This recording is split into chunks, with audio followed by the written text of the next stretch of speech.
her way to becoming a college graduate. Wouldn't even stop to talk to the average kid. The type of Latina I'd sit and contemplate marriage with. Fuck the horse and carriage shit, her love was never for hire. Disciplined, intellectual beauty's what I desire. Flyer than Selma Hayek or Jennifer Lopez. Everyone told me kicking it to her was hopeless. At first I just thought she didn't mess with broke kids. The thug niggas always talking about how they smoke kids, but the rich sniff coke kids. Got no play, I'm not even interested what her body language would say. Everyone around the way gave up trying to get in it, cause didn't matter how good your game was, she wasn't with it. All the block bitches was jealous, but wouldn't admit it. Talk shit and deny to everyone that they did it, cause they regretted the long list of niggas that they let hit it. And no one ever gave them shit except McDonald's and Diddick. Smoking weed with thoughts of envy whenever they lit it. She spoke intelligently and they bit it, always trying to copy, but when they tried to use her vocab they sounded sloppy. She had a style all her own, respectful and pure. I was sick in the head for her and there wasn't a cure.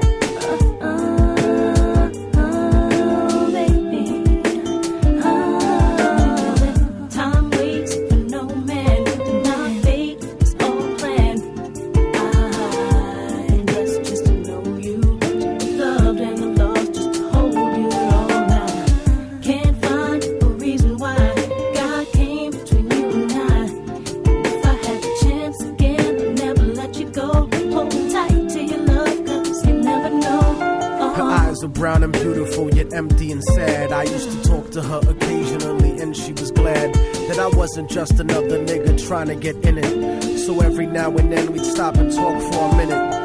I didn't have a gimmick, so the minutes turned to hours. On her birthday, I gave her a poem with flowers. Then I took her out to dinner after her cousin's baby shower. We talked about power to the people and such. We spent more time together, but it was never enough. I never tried to sneak a touch or even cop a feel. I was too interested in keeping it real, perfectly honest and complete. She would always call me cariño and never technique. Bought me a new book to read every 2 or 3 weeks, forever changing the expression of my thoughts when I speak. It was because of her I even deaded all of my freaks. She convinced me to stop hanging out on the streets, to stop robbing and stealing from people like you. Instead I took her out to the Apollo and the Bronx Zoo, Museo del Barrio and the Metropolitan too. Got to the point where I was either with her or my crew. So I decided one day to tell her my feelings was true. I couldn't live without her, so I told her face of my fears. But honey's only response was a face full of tears.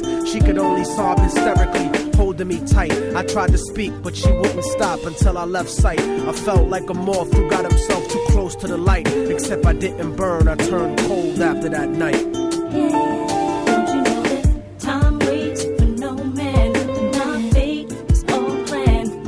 I blessed just to know you, to be loved and lost just to hold you all. I can't find a reason why God came between you and I. If I had the chance again, I'd never let you go. Hold tight to your love, cause you never know. I went on with my life, college and my career. Ended up locked up like an animal for a year, where the COs talk to you like they were the overseer. Then I got sent to the hole when my exit was near. At night in my cell, I'd close my eyes and I'd see her, hold her close in my dreams. But when I woke, she disappeared. Just an empty cell until the state gave me parole. In the summer, came back intact and on track. But the fact of the matter is I still felt cold. Even after my mother hugged me crying at home, my real niggas would catch me thinking out of my zone, fucking lots of different women. But I still felt alone, relatively well known around the New York underground. But I kept thinking of her and how we used to be down. The sound of her voice and the beautiful smell of her hair. Though gone physically, somehow it was still there. I had to do something because the shit was too much to bear. So I went and visited the building where she used to live. The world looks a lot different after you do a bid. Your way of life done changed, while primitive minds are still stuck in the same game. Like her cousin who was on the corner slinging cocaine, stepped in the lobby and tapped the button next to her last name. Her mom buzzed me up and hugged me up like a mother order, but her facial expression changed when I asked about her daughter.